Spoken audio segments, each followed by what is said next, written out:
रहमानिर्रहीम। अस्सलाम वालेकुम गाइस, आप देख रहे हैं math tips. PPSC FPSC lecture maths की प्रिपरेशन के हवाले से हमने जो सेक्शन स्टार्ट किया था उसमें आज हम कवर करने जा रहे हैं मॉडर्न अलजेब्रा यानी कि ग्रुप थ्योरी के क्वेश्चंस जो कि मोस्ट रिपीटेड एमसीक्यूज़। और आज की इस वीडियो में जितने भी क्वेश्चंस लिए गए हैं वो सारे के सारे 2011 के पास पेपर से लिए गए हैं। पीपीएससी का 2011 में जो पास पेपर हुआ था। ठीक है, तो स्टार्ट करते हैं हम लोग अपनी वीडियो। क्वेश्चन नंबर 1 है हमारे पास, the group of quaternions is a non abelian group of order. यहाँ पे क्वांटरनियंस से ही क्लियर है, अगर क्वाड्रिक आ जाए तो वो 4 हो जाएगा। क्वांटरनियन है तो ग्रुप ऑफ ऑर्डर, इसका ऑर्डर कितना होगा हमारे पास, तो ये ग्रुप होगा ऑर्डर 8 का। इसका correct option C. Question number 2 है हमारे पास, every group of prime order is. Prime order का जो भी ग्रुप होगा कि जिसका ऑर्डर हमारे पास 3 हो जाए, 2 हो जाए, 7, 23, 47 हो जाए तो वह ग्रुप लाजमी वो साइक्लिक होगा। Every group of prime order is cyclic group, non abelian group, not cyclic, abelian but not cyclic, इसमें हो जाएगा हमारे पास साइक्लिक ग्रुप। क्वेश्चन नंबर 3 जो है वो है हमारे पास, any two conjugate subgroups of a group G are similar isomorphic. इसके जो हमारे पास ऑप्शंस है, any two conjugate subgroups of a group G are similar isomorphic equivalent equal.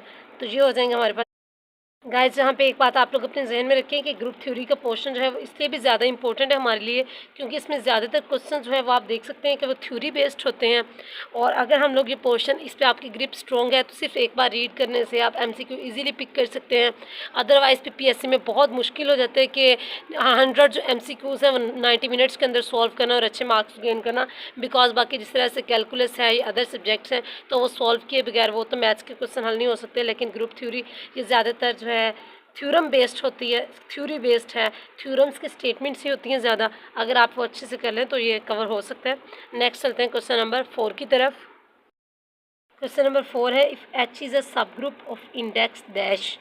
H का सब ग्रुप, उसका इंडेक्स कितना होगा, तो एच नॉर्मल सब ग्रुप होगा जी का। इंडेक्स मीन एच के लेफ्ट या राइट को सेट्स, तो इसका आएगा करेक्ट आंसर 2 होगा। If H is a subgroup of index 2 then H is a normal subgroup of G. ठीक है, क्वेश्चन नंबर 5 है, the set C N complex numbers का सेट है fall nth roots of unity for a fix positive integer N is a group under addition modulo N, multiplication addition या multiplication modulo N. इसका correct answer होगा हमारे पास under multiplication. Next है हमारे पास क्वेश्चन नंबर 6। क्वेश्चन नंबर 6 है, intersection of any collection of normal subgroups of a group G is dash. ठीक है, is cyclic group, is normal subgroup, may not be normal subgroup, is abelian subgroup। Intersection of any collection of normal subgroups, कि normal सबग्रुप्स 2, 3, 4 जितने भी ले लें, अगर उनका intersection लिया जाए तो वो आएगा हमारे पास इज नॉर्मल सबग्रुप। ये थ्योरम की स्टेटमेंट है, दो तरह से है। Intersection of any collection of subgroups अगर पूछ लिया जाए ऑफ अ ग्रुप जी तो आएगा इज सबग्रुप। अगर intersection of any collection of normal subgroups of a group G is normal subgroup. Next question number 7 है हमारे पास, z by 2 by G is quotient group of order infinite, odd number 2 या 1। z by 2z जो quotient group होगा इसका order होगा हमारे पास 2। Next चलते हैं हम लोग क्वेश्चन नंबर 8 की तरफ। क्वेश्चन नंबर 8 है हमारे पास, if H is a normal subgroup of G then normalizer of H in G is equal to G हो जाएगा। ये हमारे पास ये भी थ्योरम की स्टेटमेंट है। इसी तरह से ये सेंट्रलाइजर पे भी है question, centralizer of H in G. Next question number 9 है, every group of order less और इक्वल टू 5। हर ग्रुप जिसका ऑर्डर जो है लेस और इक्वल टू 5 हो, यानी 5 हो या 5 से लेस 2, 3, 4 हो, तो वो जो है ग्रुप जो है हमारे पास होगा अबिलियन ग्रुप होगा। नेक्स्ट क्वेश्चन नंबर 10 है, वो सॉल्व करने वाला है। Let G be a cyclic group. First करें जी हमारे पास एक साइक्लिक ग्रुप है ऑफ ऑर्डर 24 जिसका ऑर्डर 24 है generated by A.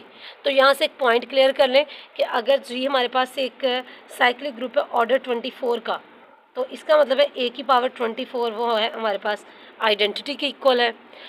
Then order of ए 10, ए की पावर 10 इसका ऑर्डर कितना होगा, और पॉसिबल ऑप्शंस है हमारे पास 12, 10, 8 या 2। तो इसका देखें, A10 की कितनी पावर लेंगे हम, ये कह लें कि हमारे पास गिवन है a की पावर 24 इज इक्वल टू ई, कि 24 का मल्टीपल बन जाए। अगर A10 के अगर हम लोग ले लेते हैं कि ऑर्डर ऑफ A10 2 होगा, तो यूँ कह लें कि A10 के ऊपर ये लगाएं 2, और हमें इसे आइडेंटिटी प्रूव करना है 10 to the 20, उसकी तो हमारे पास वैल्यू ही नहीं है। इसी तरह से 10 की पावर अगर आप लोग 8 ले लें, 10 8 आर 80 हो जाएगा, 10 10 100 हो जाएगा। इनमें से कोई भी 24 का मल्टीपल नहीं बन रहा। अगर इसके बरक्स हम लोग देखें A10, अगर इसकी पावर मैं ले लेती हूँ 12 ले लूँ, कि हम कह लें कि इसके जो है ऑर्डर जो है वो 12 है, तो ये हो जाएगा मेरे पास 120, 12 10 120। इसे हम लोग लिख सकते हैं 24 5 द, ठीक है, 120 हो जाएगा। और यहाँ A24 जो है इसकी वैल्यू हमारे पास ये आइडेंटिटी के इक्वल है, e की पावर 5, तो ये भी हो जाएगा हमारे पास आइडेंटिटी के इक्वल। यानी कि A10 इसका ऑर्डर कितना होगा, A10 का ऑर्डर होगा 12, जिस पे ये जो है आइडेंटिटी के इक्वल हो जाएगा। तो इसका राइट आंसर है option number A. Hope so कि आपके ये क्वेश्चंस क्लियर होंगे। अगेन एंड अगेन वही बात कि मॉडर्न अलजेब्रा, ग्रुप थ्योरी, इस पे फोकस करें, इसे खास अपना जो टारगेट है वो बना लें कि ये आपको फिंगर टिप्स पे इसके थ्योरम्स की स्टेटमेंट्स तैयार होनी चाहिए, अगर तो PPSC का पेपर वाकई में क्लियर करना चाहते हैं। अदरवाइज़ बहुत मुश्किल हो जाता है 100 MCQs 90 मिनट्स के अंदर सॉल्व करना। इन थ्योरम्स को सिर्फ एक बार आप स्टेटमेंट रीड करेंगे, आपके क्वेश्चन क्लियर आपके माइंड में, अगर तो मतलब आपके कॉन्सेप्ट क्लियर है तो फ़ौरन से आप इन्हें आंसर करते जाएंगे। बहरहाल ये थे हमारे पास 2011 के PPSC के पेपर के 10 MCQs। इंशाल्लाह नेक्स्ट वीडियो जो है वो भी मॉडर्न अलजेब्रा पे वही डिस्कस करेंगे। मिलते हैं नेक्स्ट वीडियो में, तब तक के लिए अल्लाह हाफिज़।